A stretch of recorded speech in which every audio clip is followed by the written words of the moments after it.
Sorry મિત્રો, અહીંયા cut છે એક વિડીયો, કોઈ વાંધો નહીં. 100 ampere fuse, 3 fuses for 3 supply, 3 phase supply. Clear? That is a only 3 phase supply, and 3 fuses for 3 phase supply. Okay. Second, earth connection, કે અર્થ connection હોવું જરૂરી છે. Third one is current meter. હવે કોઈ મને કહેશે કે કરંટ મીટર ક્યાં વપરાય, મને કમેન્ટ બોક્સમાં આન્સર આપજો. કરંટ મીટરનો યુઝ શું, તો બી હું કહી દઉં. Current meter from which reading power consumption is taken, કે કેટલો પાવર કન્ઝપ્ટ થયો એ તમને આપણને આંકડા દ્વારા બતાવે. ઘણી વખત જોયું હશે યુનિટનો આપણને કેવી રીતે ખબર પડે આપણે એટલા યુનિટ મિત્રો વાપર્યા, તો કે ધેટ ઇઝ કરંટ મીટર ઉપરથી ખબર પડે. Fourth number is ELCV. ELCB વિશે આપણે ડિટેલ ચર્ચા નેક્સ્ટ લેક્ચરમાં કરી હતી. Switch ease of end current if there is any leakage in a electrical circuit, કે ઇલેક્ટ્રિક સર્કિટમાં ક્યારે બી લીકેજ હોય એટલે તરત જ ELCB શું થશે, એની જાતે ક્લોઝ થઈ જશે, એટલે ત્યાંથી સર્કિટ બ્રેકેજનું કામ કરશે, એટલે કે પાવર સપ્લાયને શું કરશે, એ રોકી દેશે. ક્લિયર? કે જો આવું કોઈ બી વસ્તુ કે બ્રેકેજ થયું હોય કે કંઈક પ્રોબ્લેમ ક્રિએટ થયો હોય તો તરત જ એ પાવરને શું કરશે, ક્લોઝઅપ કરી દેશે. તો ELCB. Fifth one is main switch.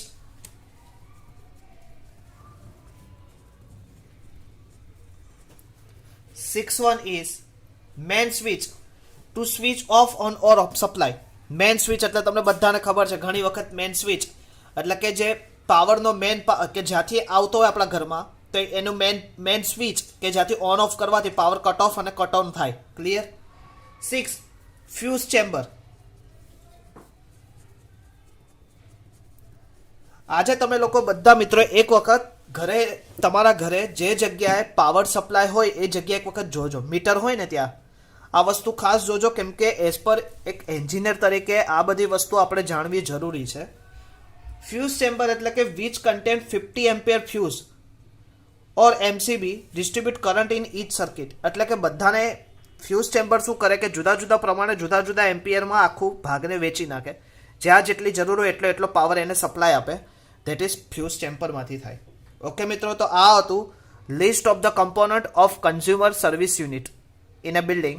તો 100 ampere fuse, earth connection, current meter, ELCB, main switch and fuse chamber. યાદ રહેશે મિત્રો? ઓકે. નેક્સ્ટ ક્વેશ્ચન છે મિત્રો, આ ચેપ્ટરમાં આપણે શરૂઆત કરી તો સ્ટાર્ટિંગમાં આપણે મેન્ટેનન્સ વિશે વાત કરી. મેન્ટેનન્સ વિશે પછી આપણે પ્લાસ્ટર વિશે વાત કરી. પ્લાસ્ટર જેવું પૂરું થયું આપણે પેન્ટિંગ વિશે વાત કરી. પેન્ટિંગ જેવું પૂરું થયું એટલે મિત્રો આપણે શેની વિશે વાત કરી, ઇલેક્ટ્રિફિકેશન વિશે વાત કરી. હવે એ જ સિરીઝમાં આગળ જતા હવે આપણો એક નવો ટોપિક અહીંયાથી સ્ટાર્ટ થશે, પ્લમ્બિંગ સિસ્ટમ. હવે પ્લમ્બિંગ સિસ્ટમ એટલે શું એના વિશે આપણે ડિટેલ ચર્ચા કરીએ. તો વોટ ઇઝ, પહેલા તો તમારા માઇન્ડમાં ક્વેશ્ચન થાય, what is plumbing system? What is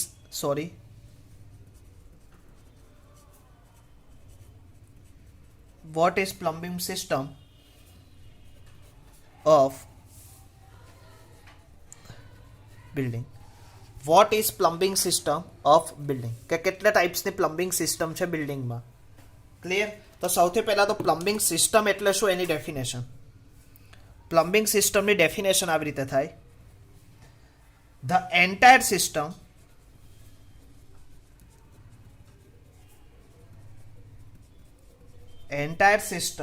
of pipes,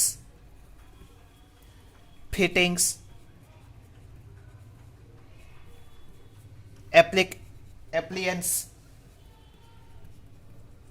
appliances etc.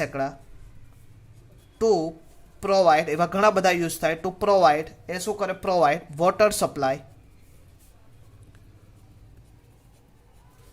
Water supply, and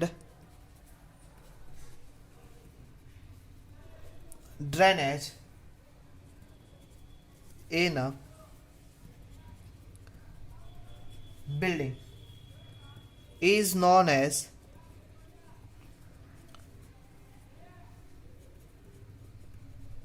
plumbing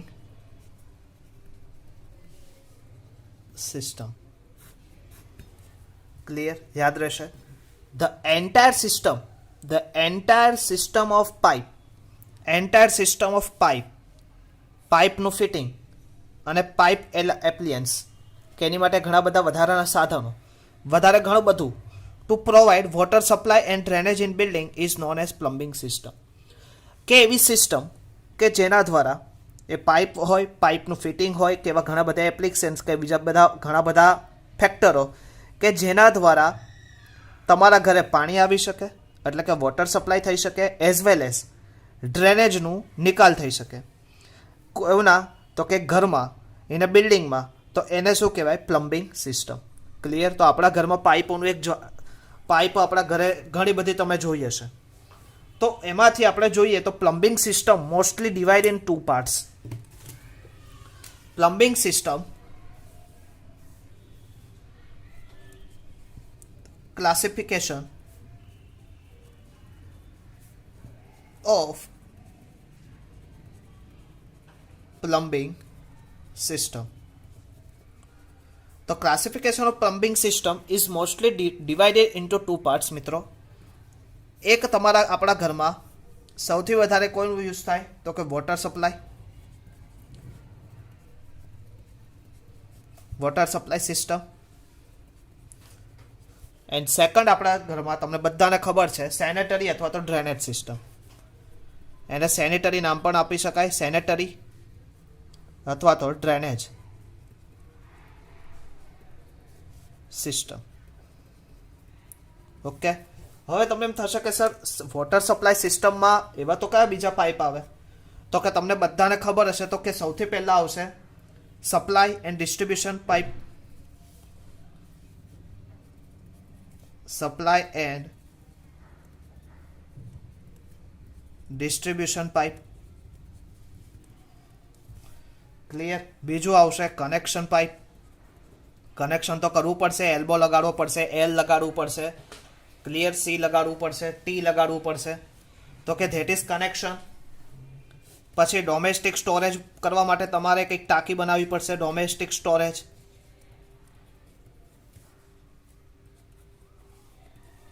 tank. અને last pipe fitting and features. Pipe fitting and its features. Pipe fitting અને તેની સાથે સંયોજાયેલા બીજા ફીચર્સ.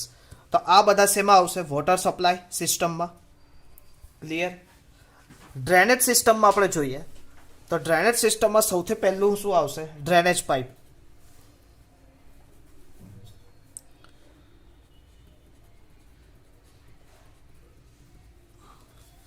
પછી શું આવશે? એપ્લિયન્સીસમાં મેં હમણાં જ કીધું WC, ટ્રેપ્સ, સિંક કે એવી ઘણી બધી જગ્યાએ તમારે યુઝ થશે. ક્લિયર? Second inspection chamber. ગટરનું ઢાંકણું તમે જોયું હશે, inspection chamber. House wear line.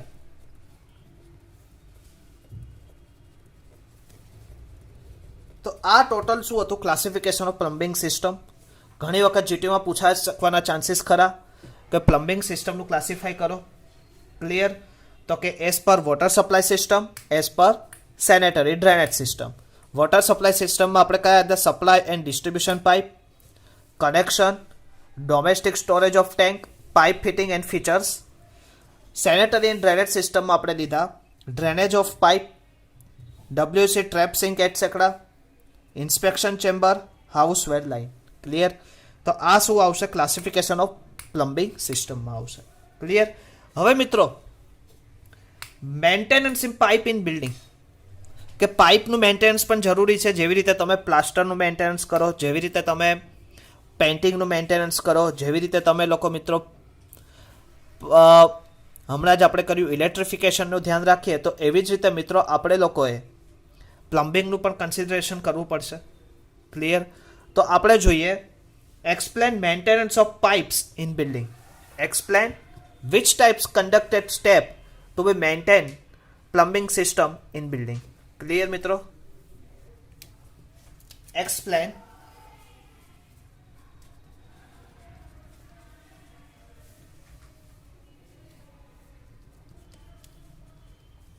maintenance of pipe in building.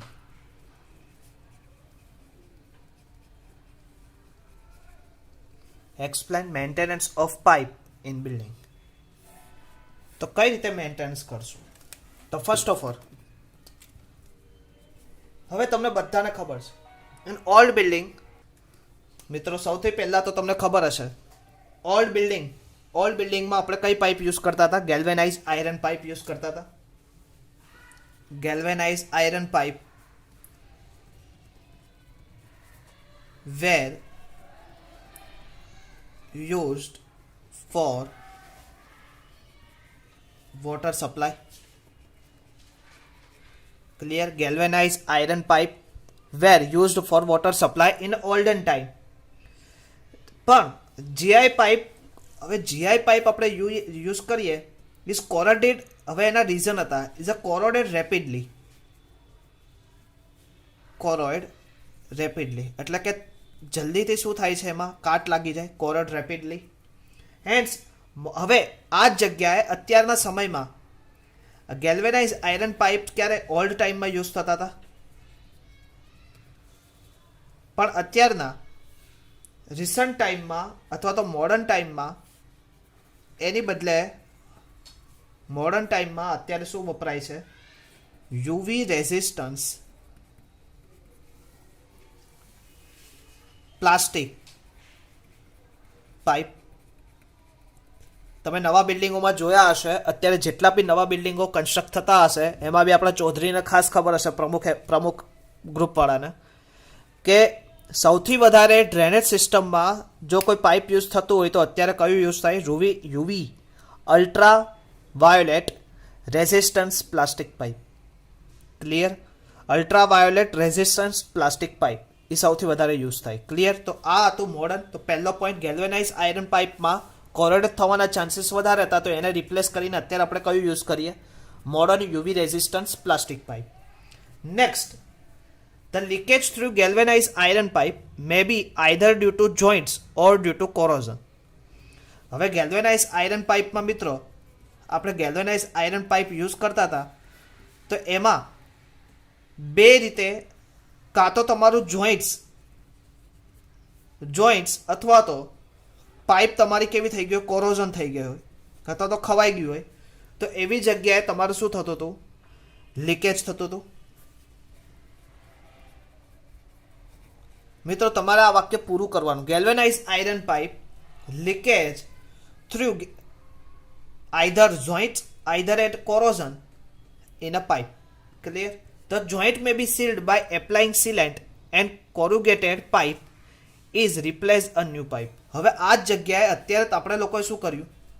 કયા જોઈન્ટ્સમાં આપણે જોઈન્ટ્સ તમારું ખરાબ થયું હોય તો જોઈન્ટ્સમાં તમે લોકોએ શું કર્યું? રિપ્લેસ કરીને તમે સીલેન્ટ કર્યું, સીલેન્ટ લગાવી દીધું. અને કોરોઝનને અટકાવવા માટે તમે લોકોએ શું કર્યું? કોર્યુગેટેડ પાઇપનો યુઝ કરતા થયા, જીઆઈ પાઇપના અથવામાં. કે એમાં શું થયું? કોરોઝન સાથે સાથે જોઈન્ટ પણ સારા આપવા લાગ્યા, તો એને લીધે આપણી પાસે એક નવો ઓપ્શન ક્રિએટ થયો. ક્લિયર? નેક્સ્ટ મિત્રો, the leakage through cast iron fitting normally occur below the water closet. હવે બીજું, આ ગેલ્વેનાઇઝ આયરનનું કામ પૂરું. હવે એની પછી બીજો આવે cast iron pipe, CI pipe.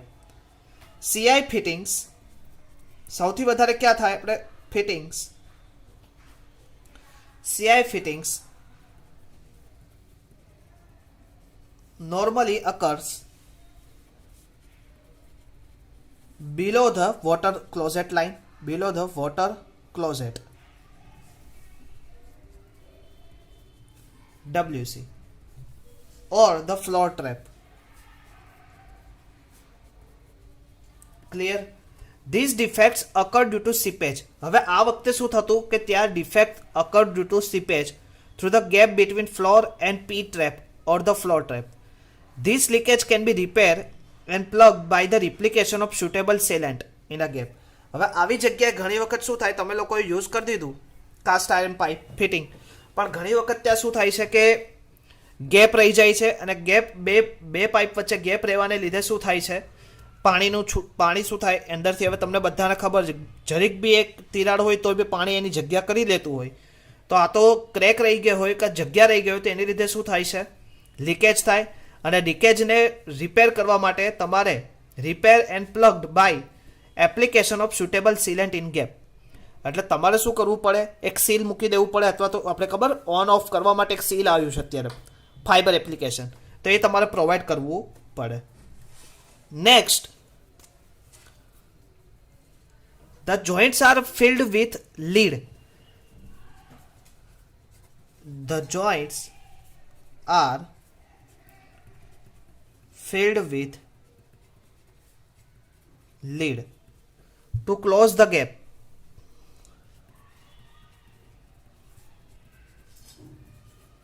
To close the gap in collar. If it is difficult to insert a new pipe in some section, if it is difficult to insert new pipe in some collection, collar can be utilized in a forming lead joints. Collar સૌથી વધારે ક્યાં use થાય, તો કે collar are mostly used in a forming of lead joint. Forming of lead joint. Clear? તો આ હતું explain maintenance of pipe in building. તો કે અત્યારે મોડિફિકેશનને લીધે ઘણો બધો ચેન્જીસ એમાં પણ થયો છે.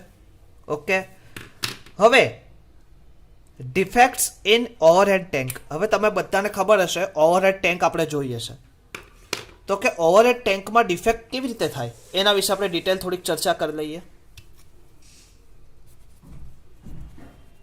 List likely defects, list likely defects in overhead tank. તો કયા કયા આવશે, તો કે ડિફેક્ટ્સ એટલે શું થાય, સૌથી પહેલાં તો ડિફેક્ટ્સ એટલે ડેમેજ થવું, તૂટવું. તો કે leakage from tech wall and bottom, તો કે લીકેજ ફ્રોમ ટેન્ક. હવે ટેન્કમાં લીકેજ ક્યાં થાય, કા વોલ ઉપર થાય અથવા તો બોટમ્સ ભાગમાં થાય, બોટમમાં. Crack in brick masonry,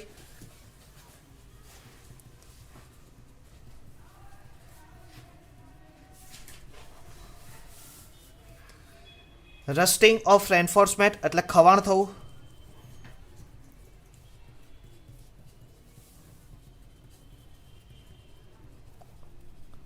clear. એપિરિયન્સ of ડમ્પનેસને લીધે તમે ઘણી વખત જોયું હશે ડમ્પનેસ એપિરિયન્સ. અનકન્ટ્રોલ ઓવરફ્લો,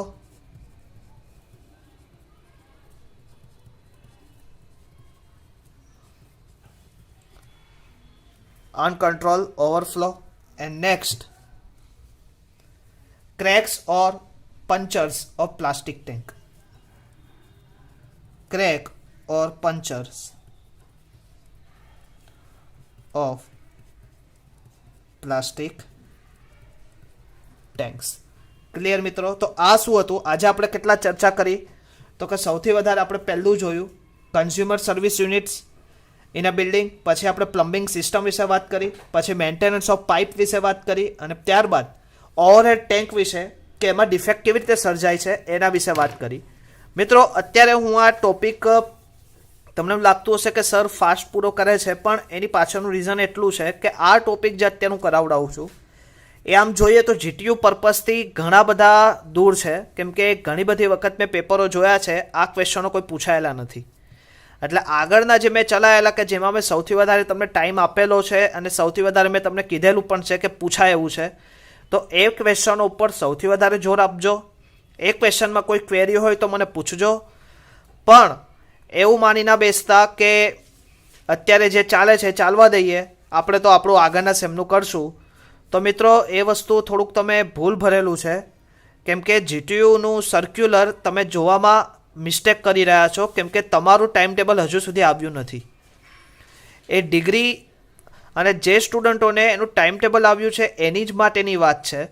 એ લોકો માટે 11 તારીખથી પોતાનું લેક્ચર, જે કરંટ સેમિસ્ટરના લેક્ચરો બંધ થશે, તમારા માટે નહીં. એટલે ખાસ વિદ્યાર્થી મિત્રો લેક્ચર ભરતા રહેજો.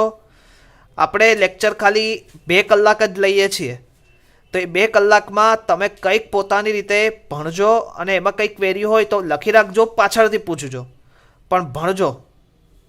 તો એ સાથે નેક્સ્ટ લેક્ચરમાં ફરીથી મળશું. ત્યાં સુધી મિત્રો જય સ્વામિનારાયણ.